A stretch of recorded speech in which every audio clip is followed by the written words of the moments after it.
I will call the meeting to order, special meeting.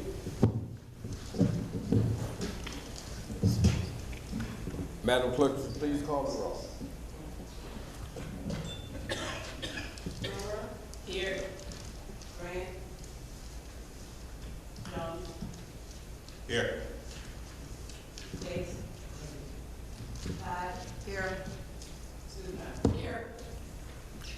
Let the record show that Trustee Grant did call ahead of time and said he will be running a little late, but he'll be here. This public hearing is called by the Mayor and the Board of Trustees of Sauk Village tonight to solicit public input regarding the appropriations for all corporate purposes for the village for the fiscal year beginning May 1st, 2017 and ending April 30th, 2018. The public hearing was scheduled pursuant to Illinois statute. All persons who are interested are invited today to hear the proceedings and provide comment. Copies of the 2017 and 2018 annual appropriation ordinance or other copies of a formally prepared document upon the 2017 and 2018 annual appropriation ordinance will be based, having been available for the public inspection in the office of the village clerk, the office of the treasurer, and the village customer service desk, all of which are located at Sauk Village Municipal Center between hours 8 and 4 p.m. beginning July 14, 2017. Further copies of the 2017-18 annual appropriation ordinance has been available for public inspection at the Nancy L. McConaughey Public Library located at 21737 Jeffrey Avenue in Sauk Village since or about July 14th. At this time, I will entertain comments from the village board. Comment. Yes. Regarding this appropriation ordinance, it's my impression that we're appropriating the whole $18 million. We have to, Okay. yes. Now, the information that I got is that we only have $14 million in revenue. And then the other $3 million is a budget deficit. So this budget has a deficit. Is I'm reading this wrong? Yes. Okay, so what is it? We have $14 million in revenue, and we have, $18 million in expenditures, and the rest of it, the difference between the $14 million and $18 million is like $3 million or so. That's not a deficit? No, I didn't say it wasn't a deficit. I said that you are correct, is what I'm saying. Okay, so we're drafting this budget with a $3.6 million deficit. That's due to unpaid. You have bonds that are outstanding, and it's also, as they call aging report, that you have bills that we have prior to this. Okay. This is bonds, you said, and Bond payments. bond payments.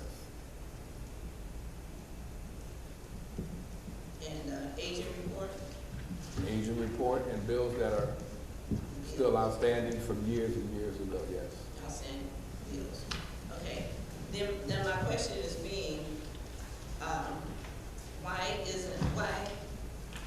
isn't the 14 million shown on the in the ordinance? I mean, I think it should be broken down like 14 million in revenue and then the 3 million in deficit. I think it should be, because you can't appropriate that. I don't understand that. So why isn't it broken down in the ordinance? Show what we actually are what we actually appropriate. We actually only appropriated 14 million, and the 3 million is a deficit. So why isn't it? Where do you see in the ordinance that says $3 million? It's not there. I'm asking why isn't it in there? No, I'm asking, to make it more. because in the ordinance I see the 18 million, $276,645. I see that. Mm-hmm. Where is it that you see $14 million that is actually coming from? Because I mean, in the ordinance it says 14,648,400. oh, you're on the last page. Is it that? You're on the last page. Okay, that's revenue. That's revenue. Yeah. That's proposed revenue. Yeah, proposed. Okay. We will be looking for more money coming from levy, and part of that is going to be the revenue that's what's needed. Mohan, you want to get a mic? My question is, how come it's not broken down in the ordinance? What do you mean? The Can I jump in? Sorry. If you look at the budget, page 30, it's the summary as you see attached to the ordinance, but down at the bottom, it does talk about TIF 3 having a reserve that covers that 3 million should we not get enough revenues to cover the deficit as it's laid out. Still, my question goes back, why isn't it broken down in the ordinance? Even if the levy, the TIF has a reserve, they still have bonds that they have to pay. So how can you pay the bonds that's already on the books, have this deficit that you said is reserved, and how much is the reserve? Where's that indicated? It's on page 30 of the budget booklet that you have. Which one of these lines say it is a reserve? Bottom of it, bottom of the page. Okay, so then again, my question goes back to, you have this money, and this money is used for the current bonds that have to be paid. I'd like to know how come it's not broken down in the ordinance? To be more clear what we actually doing. It is clear. I mean, what is it? What I'm trying to understand what you're asking. You're saying everything should be spelled out in the ordinance? Yeah, it should be. I think it should be. We talking about doing stuff the right way. This is the right way. Don't confuse that. This is not something that's we're doing anything that's underhanded anything. No, this is. You said the right way. You said the right way means that we're not doing it right. Okay, let's see. We should be more detailed in what We we're are doing. detailed. That's why you had that last I page. think, my opinion, is that the 42 million in revenue should show, and we should show the 3 million deficit in the ordinance. Okay. Mohan, can you answer that question for me? Thank you. Even though the budget, whatever we have given it to the board of board and the mayor, it is very clear, even though it shows on the face of it we have a deficit, we do not have a deficit because we have a cash reserve to pay the debt service. We have 125% of the debt service in the reserve. Therefore, we are not levying the tax revenue for that amount. Since you have all the cash on hand, you are not supposed to levy the tax on TIF 3 and TIF 2. Therefore, the cash reserve will suffice or cover the total debt service. Therefore, we don't need to levy the tax. We have enough revenue or cash on I Mm-hmm. hand. understand what you're talking about. I'm asking you why it's not noted in the ordinance. We got reserve that you should be noted in the ordinance.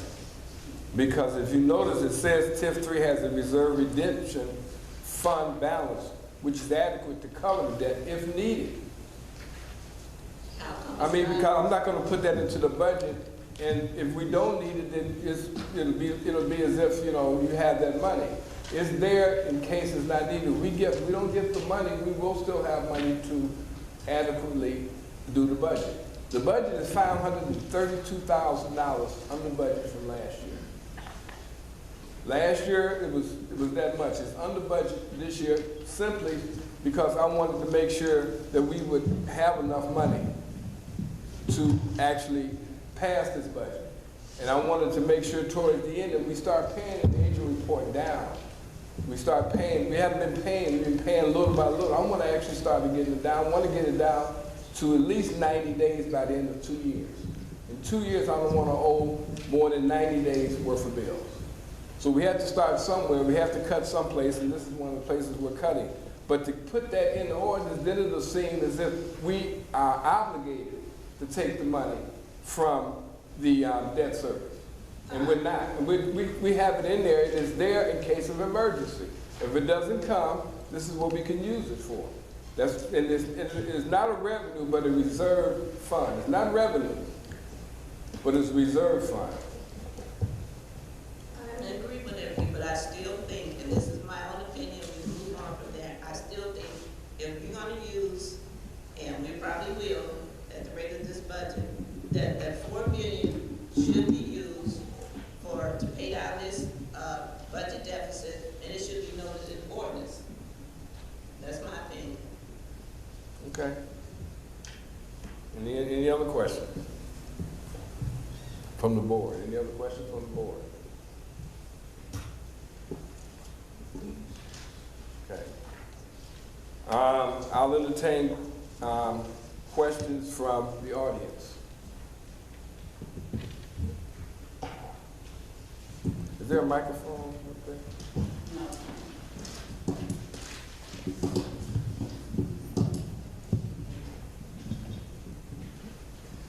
And please provide your name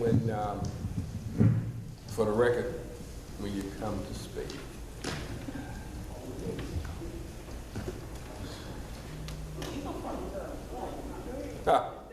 Okay, some. Bernadine Hopkins. Okay.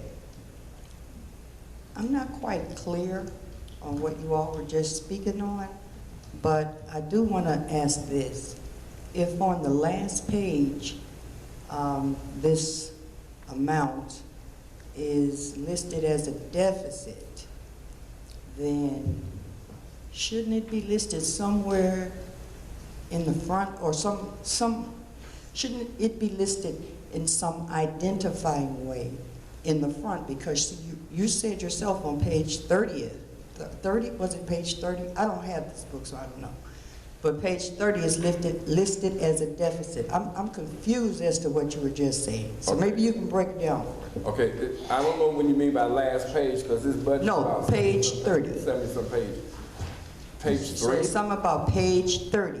And she Okay, said something okay. about it was listed as a deficit on that page. Okay.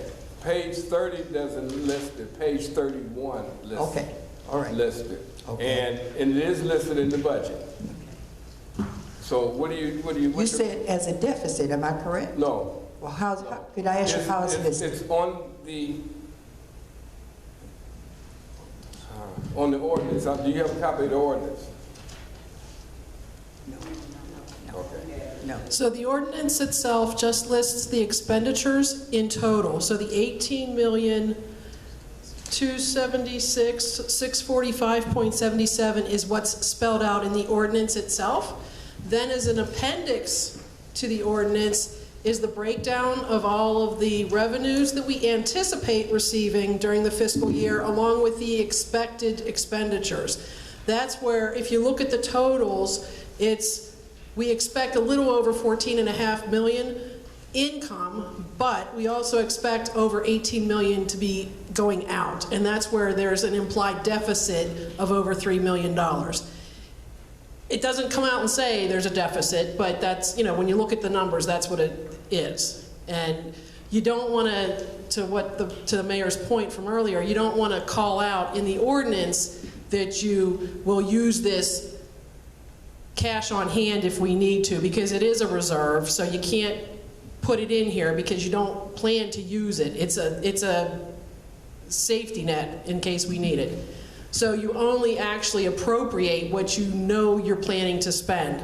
You hope your income is higher than what you have planned for, but on the case that it's not, that's what that rainy day reserve is for. We only will call out in the ordinance itself, and you're free to see the ordinance if you'd like, the expense that we anticipate, which is the 18.2 million. But everything is spelled out in the ordinance, and within the booklet itself, which is available at the front desk any day that if you want to come up here and see it, it spells out all of the various funds, all of the expected revenue, and all of the expected expenses. So like the police department, if they're talking about, new vehicles or something like that, it's in here. Salaries, it's in here. It's just certain pages have certain information for the different line items, that's all. May I ask just one more thing. You said that ordinance, could you tell me where the ordinance would be available at? Is it some place specifically I can look for it? Actually, a few days after we approve it, it gets signed and stamped and made official, and at that point, a copy of it goes into the front office, so that if you stop up front, you should be able to get a copy up there, or the village clerk would be happy to make you a copy. And it also goes on the website. All right, thank you. Francine.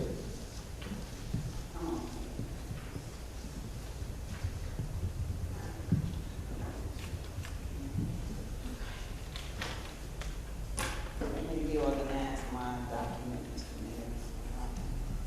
I guess a little bit.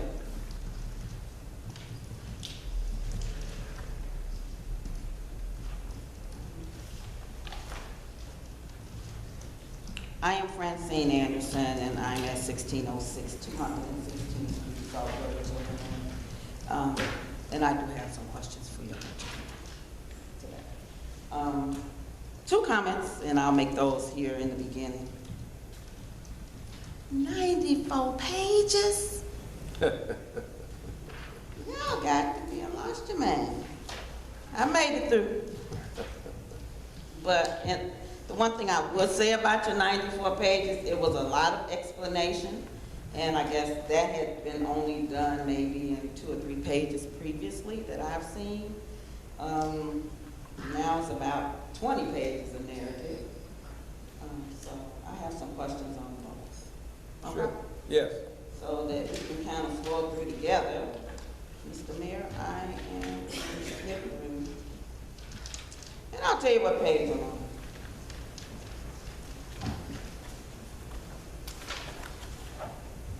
I'll start with page 8. 8? Yeah, and it's your narrative on your general fund. Yeah.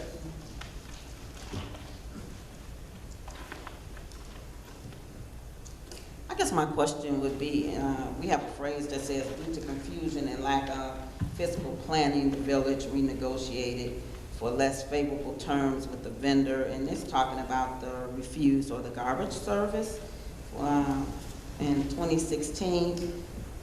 And it says now we no longer receive anything for the bill. And I didn't know that once we did that particular contract, it took out us receiving even a penny for doing that. I know that wasn't done under your administration, but I thought that having the explanation as a part of that budget piece was good for those who had questions about it. I'm still trying to figure out, hopefully I'll find it, how you'll find some way to make some other monies, because if we're not making any, we're just getting from the residents and passing it on without any kinds of income from it. I see it as a deficit and a loss to us greatly. And I know previously we did receive something, although it was minimal, but something is better than nothing. I think it was $25,000. I think it was $25,000, right? 25 per year?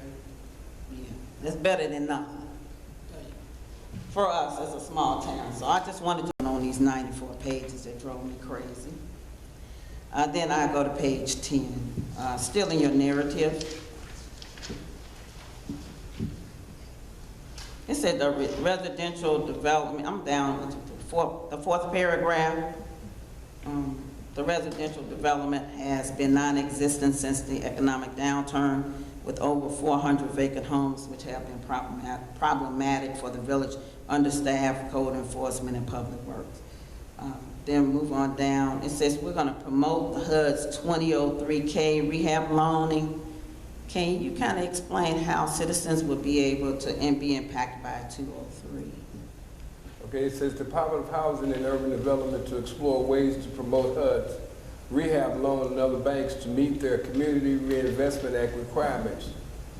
Should be key focuses within the next year. We're trying to see if we can implement some type of owner occupancy, ownership within the village, within putting some of these homes back on the rolls. And we're gonna have to work with our legislators so they can come up with I'm sure that there is a plan. I just want to have it in Sauk Village. There are plans out there that you can take a home in the city, and I'm sorry, the county and the state will give you loans to fix it up if you agree to occupy it for so many years. So that's something we're really looking for to make that happen.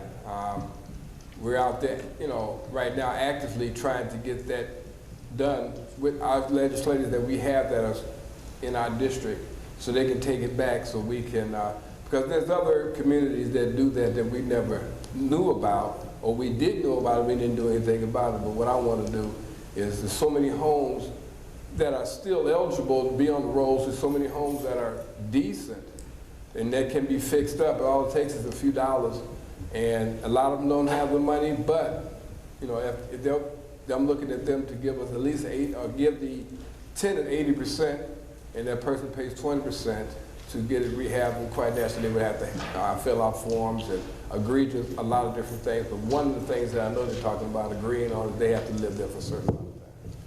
Mr. Mayor, Yes. that's one thing that the Housing Committee is working on. A couple of years ago, we had a workshop for first-time home buyers. That was the name of it. And I'm told we were successful, even though the number was small to me. I'm told that we received a number of buyers that was comparable to the number of people we had in the audience. So we tried to put on a second workshop last year, and it was unsuccessful because, I'm not sure if you were at the meeting, the former mayor and village administrator brought in a gentleman who was going to build $190,000 prefabs.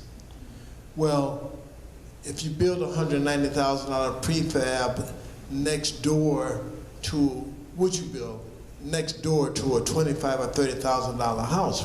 Probably not. So the bank that we were working with and the people that we were working with backed off because they saw, Village, you're not keeping your word. You told us that you were interested in first-time home buyers, but yet still you bring in this developer that's going to build $190,000 homes. That hurt us in a way, because then our word wasn't trustworthy, and they did not want to work with us. So what we're doing now is that we plan on having another workshop where, and the people are in place, we just haven't established a date, for home buyers, and they're going to be given grants that help them in the purchase of their homes. Or not only grants, but it'll be money available for them to rehab some of the existing homes that we have out here. And I think when we did our first workshop, it wasn't just for Sauk Village. It was spread a little wider than that, even though we definitely wanted to purchase in Sauk Village. I think this next program that we're looking into is going to probably narrow that down a little more, and so we can reduce the 400 vacant homes that we have. So we're working on that. It's just that we're trying to undo what was done in 2016 and gain the confidence of lenders, administrators, that Sauk Village is a viable community, but we also are a community that's going to stick by our word. We're going to say, we want you to come in and talk to us, and we're going to provide the people who hopefully can qualify to participate in it. Now the HUD program, I understand they increase the credit rating. I want to say it was 1%, I'm not sure, but I think it was 1%, like from 5.75 to 6 something. I'm not sure how that's going to impact us. I think very minimal. I just need to get the experts in the home market out to participate in our workshop, to educate residents, and we had non-residents at the last one, to educate people on what they can do with the funds that they have available. And if there are grants out there, they're going to get information on how to apply for those grants. They may not get it from their lenders, they may not get it from their realtors, but we're going to try to provide that information to them.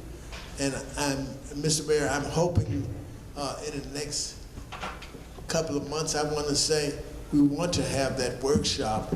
Again, we had wanted to have it early, well, mid-year, but that did not pan out. So we still want to have that workshop where we can educate people as to what they can do as home buyers.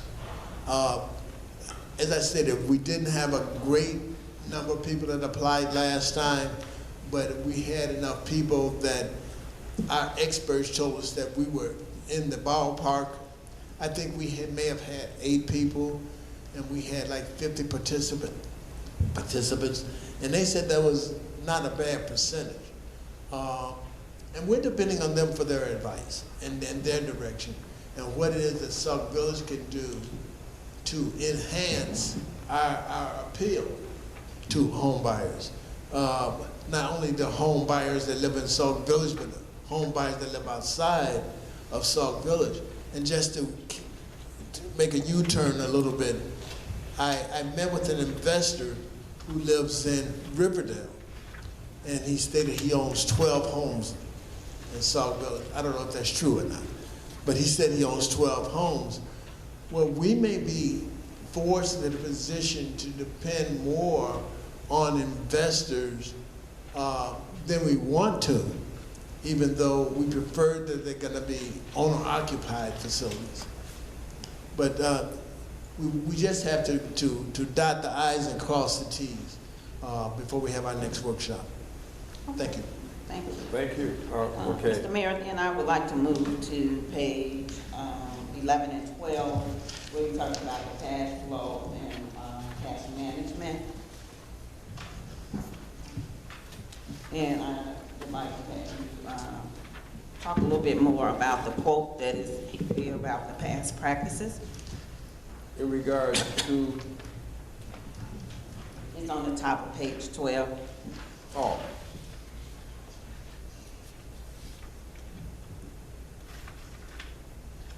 Because that, I mean, I'm not unsure if that means that we're gonna try to end fund borrowing, but I'm almost sure that's something that we have to continue to do. I just wanted to make sure I wasn't misinterpreting. no, what that is, and past practices, is basically we had a budget that was $2 to $3, maybe $100 either way.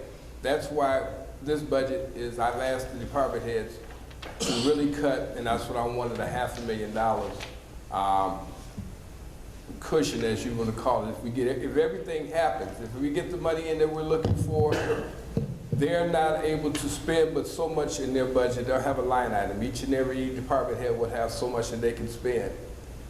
If they have to go over, they have to come before the board and ask for an amendment to that budget, to their budget, in order to spend more money. So what I'm doing now is not going to be past practice as far as, you know, paying bills or making bills that you don't really have. A budget tells us this is what we're going to work with. After we pass this budget today, if we pass this budget, does not mean that we're going to walk away here tonight with $14 million. It says that if we get the money in, this is how it's going to be spent, and as we get it in, this is what your department will be able to spend. But it's going to be closely watched of how much money that they're spending if it gets to November or October, or I'm sorry, even December. And right now, you spend 50% of your budget. Don't come back in February and say, can I do this? And you spend 100%, unless you come before the board. So that'll mean that'll hold them accountable for what it is that they're spending. Okay. And now we can go to page 33, please. 33, wait a minute. I'm My finally 30 into your budget. No, my 33 has, Oh, I'm sorry. See, I got this 94-page No. stuff here. Drove. do you have a 33 on it? It says general fund revenue for fiscal Right. year. Yeah, that's what I have. Okay. Okay. And for me, that's page 33. It is. Okay. Under general fund, it says intergovernmental revenues for fiscal year 2017-16. It's in the bottom half. Okay, he's right. He has on this 33 general fund property tax revenue for fiscal year. At the top. Do y'all have one at the Top. top? Yeah, that's fine. Okay.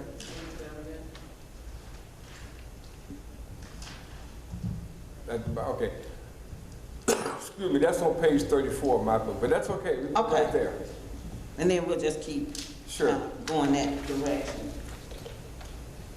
For me, I had a question about the sales tax.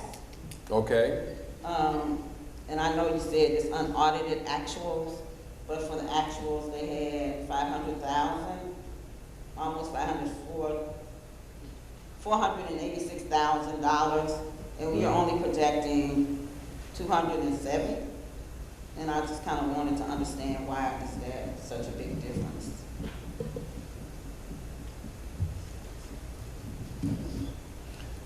You can see that there are two line items. One is the sales tax. The other one underneath is local use tax. That's combination of those two adds up to approximately more than last year's sales tax revenue. the itemized. This year we have segregated sales tax and local use tax. Local use tax is also part of sales tax, but we have decided to segregate it to be more clear about taxes. So Francine, if you look at your page 31, I see it. on the top half, that sales tax number, the 536, that ties to those two numbers.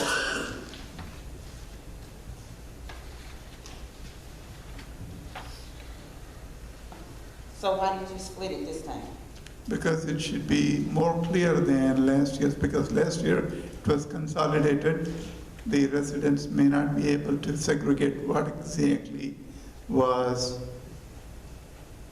taken in as the revenue. This year we are trying to be more clear about it.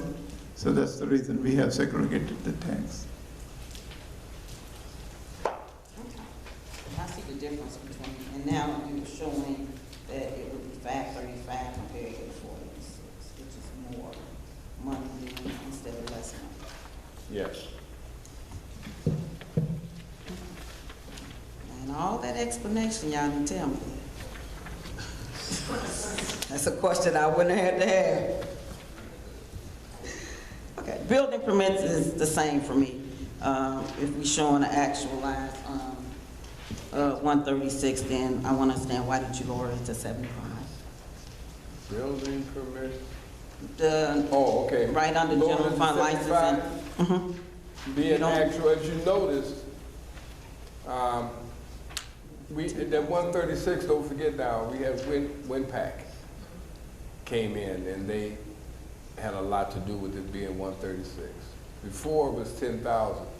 We no longer, they're through, but we're hoping that we're gonna get at least 75 because we got other things in the making. So, but right now there's not a lot of building going on, so this is more realistic, like the whole budget is more realistic. We're not, and you know, just padding it, we're being realistic. Hopefully that we will go over, hopefully we will get more. But right now, conservatively, what we see in the pipeline right now is basically that much money coming in.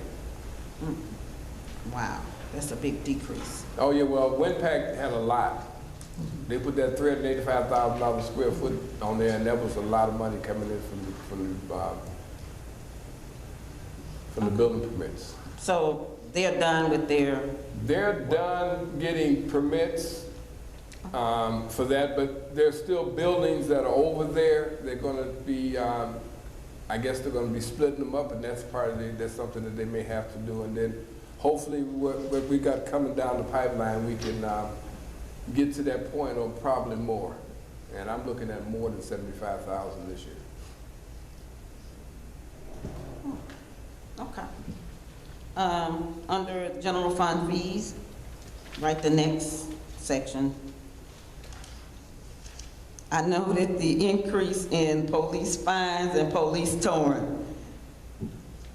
So I'm just hoping that the citizens are going to be getting rated. Oh, wait. Police fines has increased by $20,000, and then toll release fees increased by $12,000. Oh, okay. In other words, 150,000? And then you said, what was the other one? And then the toll fee, it increased by toll fee? 12,000. Yeah. So that's about like $32,000 that's gonna be from fines and fees from citizens, right? Toll fees come from the citizens, you're right. You're right. So do the fines. You make sure I don't get all 30,000. I'm hoping that they don't, hoping that that doesn't happen. And that's one of the funds I'm hoping that it doesn't meet, but again, I'm being realistic. Or it's non-residents, right? Well, Yeah. a lot of that could be non-residents too. Please, let it be non-residents. I'm gonna go to, in the next area, which is for me, general fund miscellaneous. And my question is just about the impact fees, because we Okay. haven't had any in years, Okay. and I'm just kind of wondering why did you project 250? Because I'm looking for development to happen this year. And when the development does happen, that's what the minimum that we'll be getting. So I'm pretty much sure we talked about this last week. I think it was 2 weeks ago, we talked about it. I'm trying to get another company in to build. And as anytime anyone builds, they pay impact fee. So which we sold, so we were selling, in the process of selling some real estate. And I'm pretty sure someone's gonna pay that much money for that real estate, they're gonna build. And they're gonna build soon so they can get their money back as quick as possible.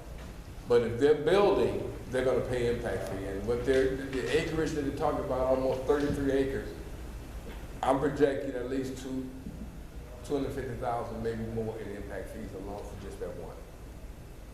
And then what we're gonna do is, it's gonna be in the TIF area, but we'll still be able to pull impact fees, and that'll help us with our bonds. Impact fees does not, that's what I wanna make clear, does not go to the village to put in their coffers. The impact fees go to pay bonds, and you already know that.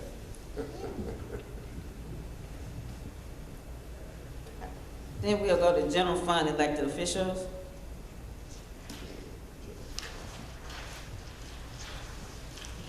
Okay? And I noted that, I see that you guys have given all of the committees about $1,000. Okay? Okay, I see what you're, okay. Housing Commission, yeah, all of them have $1,000, but it will be eligible expense. That means, what I mean by that is they don't just have $1,000, let's go throw a party. If they need to disseminate some literature, they need to get some literature printed, rather than keep going back and forth to Mohan, you will keep accounting of what it is that each committee will need. And that's their maximum is $1,000. Orders of Review has a little bit more, because this year I'm taking lawyer fees out of Orders of Review. So when they go talk to the lawyer and things to that nature, we've been absorbing that. That's gonna come out of there. No. Right to the lawyers, we can go right to, on me it's 39, I have no idea what page. Okay, legal department. Okay, that's 40 for me, okay. Okay, also, it's only on my page. That's okay. Okay. Then my question is, your projected proposal, we have no actuals to do the comparisons, but I'm sure that we still owe the law firm, but the projection of only spending $500,000, I think that's going to be miracle work. And I'm just wondering how you plan on pulling that off. That's not how. I've seen no years where we paid the attorneys just that small amount of money. Well, the reason why your litigation is so high is because we have approximately 13 cases still pending on the record. And that's a conservative amount if we settle. If we actually settle, it'll be a little bit more than that. But as far as corporate counsel, I put a limit on that when I mean by corporate counsel, that's anyone that goes to the lawyers, have them do things. If you notice you don't see them at the meeting, I get in touch with them when need. because I feel we have enough expertise to do that. But if it's something that we're not in our scope and something that's brand new, quite naturally we have to go to the lawyers. I'm not going to start something, and I'm not a lawyer. So, but right now with the litigation, that's conservative. That itself may be a little bit more if we settle each case. But right now what's happening is I'm paying money for cases. I just got a bill. I'm paying money for cases that were 4 and 5 years old that are still in the books. So that's something that we have to find out, because keep paying for that and you're eventually going to settle, then let's settle. I'm not gonna keep, that's like buying have a used car and you get ready to get rid of it, but you're gonna put some more money into it. You know, just go ahead and get rid of it, you know. So, and then the prosecution and adjudication, yes, that is the limit. Now, you're right, 216, 217, actuals, it was much more than that. It was much more than that. So, anything that I can get it down to this with all the corporate is a big, and as you know, big savings. Yeah. Like I said, it's gonna be a miracle if y'all can get that done as a board. That's the challenge that the board has. Mr. Mayor, I'm on page 40, I guess that would be your 41. Under the public grounds and building, I just noted it was like a $13,000 increase, but then I noticed you got some new capital expenditures for the lawnmower. So that's gonna be very helpful with helping us maintain some of these properties that's been vacant and abandoned. Yes. I tried to cut his budget and he came back, so. Then we can go to 41 under the police department.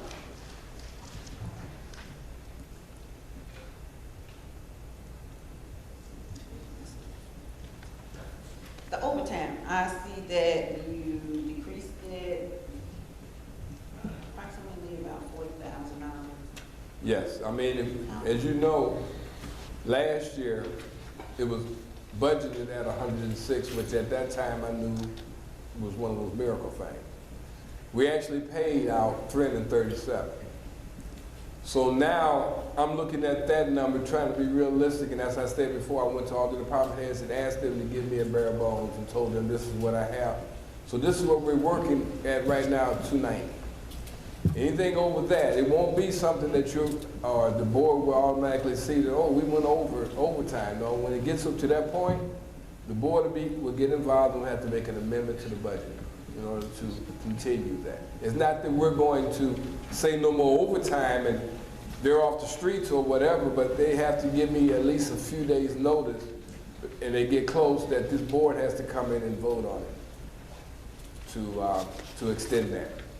It won't be something that automatically, because to tell you the truth, there was no vote from the 106 to 337. That was never voted on. It was told to us at last year that it was going to be, but it went over. Did we vote on the appropriation? No.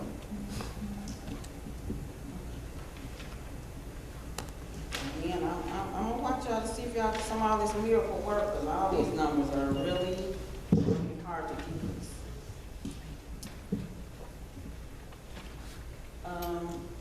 Next, I'm gonna go to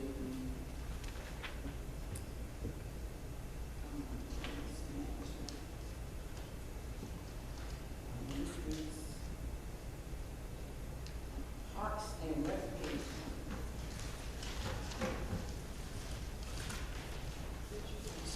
That's 46 for me.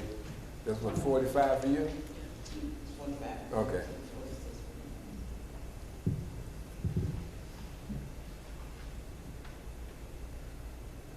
That's a major increase. And the Arrowhead Park, we're gonna finally get that money, and that's why it's so inflated with $105,000, because that's been in the budget for, I don't know how many years, but we finally gonna get it.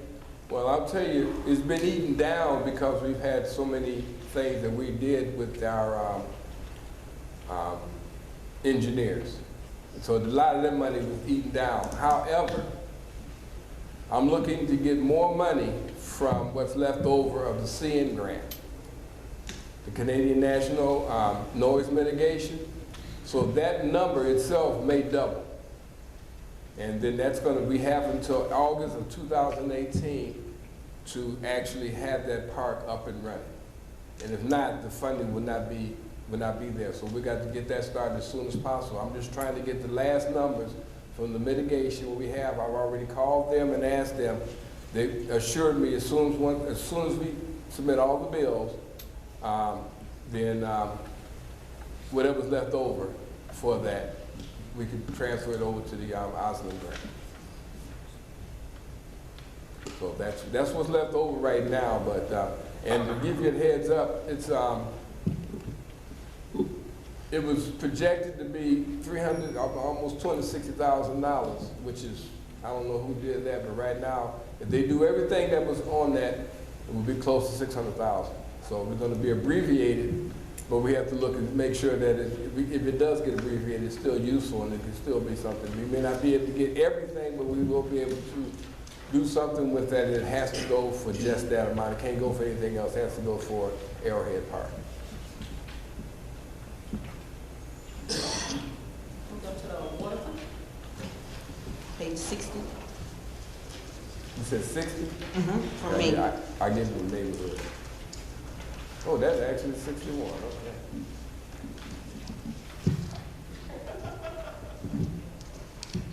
Can you give us a quick summary of why the difference of the $200,000 from the actuals from last year to what you're proposing? You mean 200,000 less? Huh? Well, here, yeah. Okay, I hate to, I won't say it, but it went back up. He added a lot of other things that he needed to add, and I say he, I'm talking about Public Works. So basically that went back up because he added some things that he saw that we had taken away from him, and he was telling us so. I think it was $90-some thousand that's it said net revenue. We took it away. It's about $90-some thousand that it is going to increase. So it'll be 1.4 million. So that actually went up when we had our hearing, when we had the budget, not hearing, but the budget explanation with the department heads.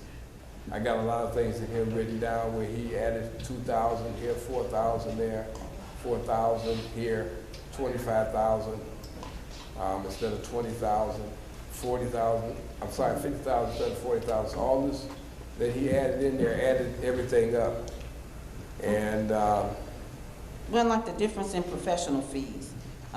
This showed the 2016 budget was 180,000, and then the unaudited amount was only 1,800.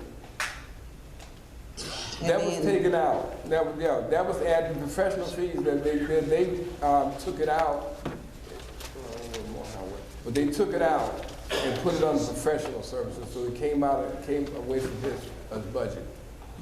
But we added it back in, so it could show exactly what it is that we're to be more transparent, so you can actually see where the money went.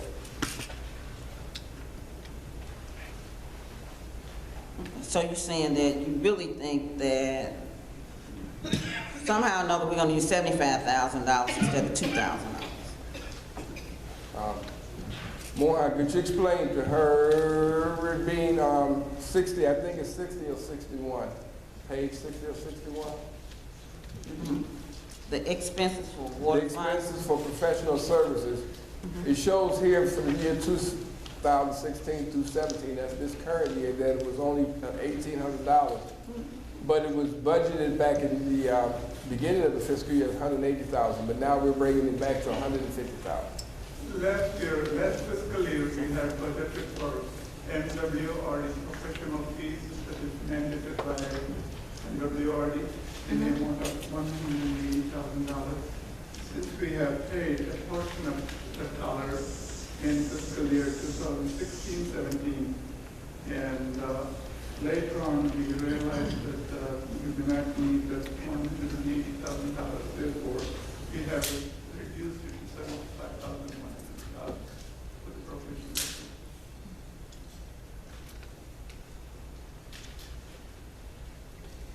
So what was the fees for? What kind of professional services was the fees for? That's for the engineering services.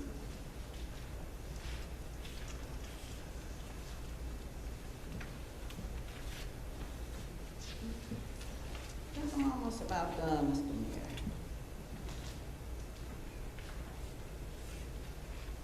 And now I am on the sewer, expenses for sewer fund. Okay. And again, I note the decrease.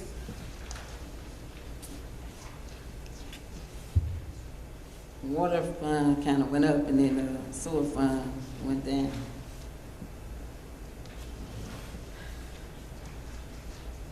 About 50,000. I didn't go line for line, but if you want me to, I can do that. And then you could do it like that.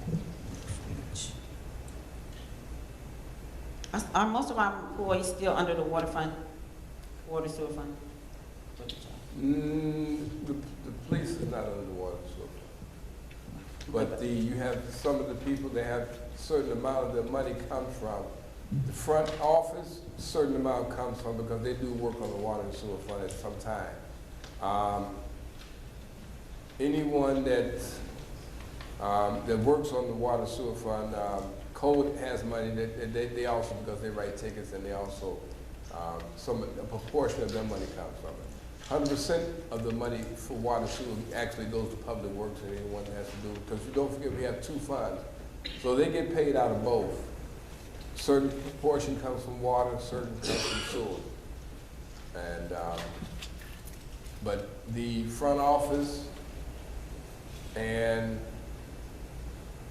I think some of the administrators, when I mean by department heads, money comes from both. And those are spelled out at the top of that page, actually. If you look at the very top, it talks about the regular employee wages. The director, it's pretty much 50-50 between the water and sewer fund. The foreman comes complete. There's a foreman out of the sewer fund. There's a foreman out of the water fund. The field workers, it's broken down. 3 of them are out of sewer, 5 are out of the water fund. The administrative staff are out of the water fund. So if you kind of flip between those 2 pages, it breaks that down. And if you don't have that, I can share it with you later. It's okay to share it, because I don't have it. Oh. Didn't give a breakdown. Yeah, it should be on page 60 and 64.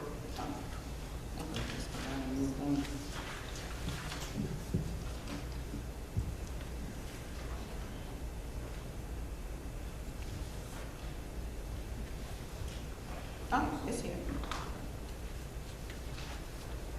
It's not what my question was pertaining, but that's okay. I don't want to talk about bonds because I know we're debt servicing. We already trying to do the best we can with that.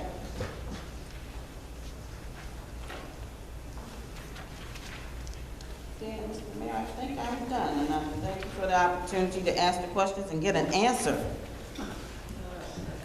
Well, I look forward every year because that's called due diligence, and I appreciate it. That's what we're here for, is to answer and to do our due diligence. Hopefully we can answer the questions, and thank you for coming and showing that type of interest in your village to see where the money's going. And that's a good thing. That's what all residents should do the same thing. Thank you so very much. Any other questions? Okay.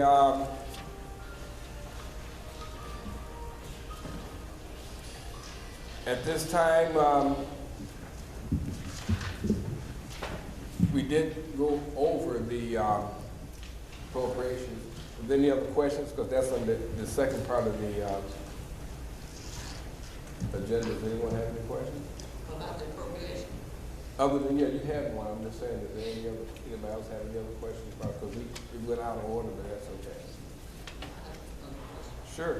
Okay, can you explain to me on page 70, maybe Beth can explain it to me.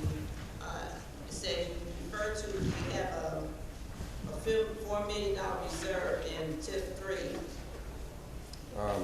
More I can tell you that. Oh, well, that's one, I'm sorry. And it actually shows deficit of 0 down there. So can you explain to me how we have 4 million and it actually shows 0? On page 70. Total revenue. The total revenue we are going to get it through the tax levy is $826,1855 and $10 in interest. The expenditure or the transfers out from TIF number 3 is approximately $826,028.55. So that balances out TIF 3. The debt service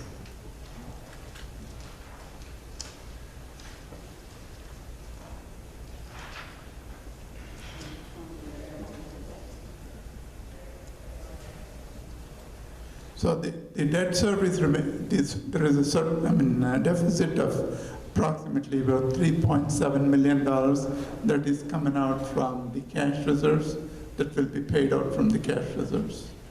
So debt service shows in here that No, it need not be shown here because that is a debt service fund. That is not a TIF 3 fund. When we get the money, tax money, we will transfer over the tax money into debt service funds. Debt service fund is a TIF separate fund. It is not connected with the TIF 3, only TIF, I know, the TIF 2 and TIF 3 funds, when we levy the tax, we collect the tax money, put it in TIF 2 and TIF 3 funds, then for the purposes of debt payment, we will transfer those funds into a separate fund called debt service fund. The debt service fund will hold all the money for and the benefit of bond payment. Then it will be paid out from debt service fund. well, there's a bond payment that's due, that's more than well as past due. And why haven't we used the reserve to pay bond payment? We have only 125% of the coverage of the debt service. For example, if we have $1 million in debt, we will have $1,250,000 in reserve. We are legally obligated to keep that money in the reserve. The bond payment can be paid out from 1.25 million, whatever we have in the reserve. In addition to the reserve, we will levy the tax levy in the amount of approximately about $750,000. For, in this example, we levy $750,000. We make the debt service payment, probably we will have $750,000 in reserve. That is an ongoing process. Every year, we abate the taxes.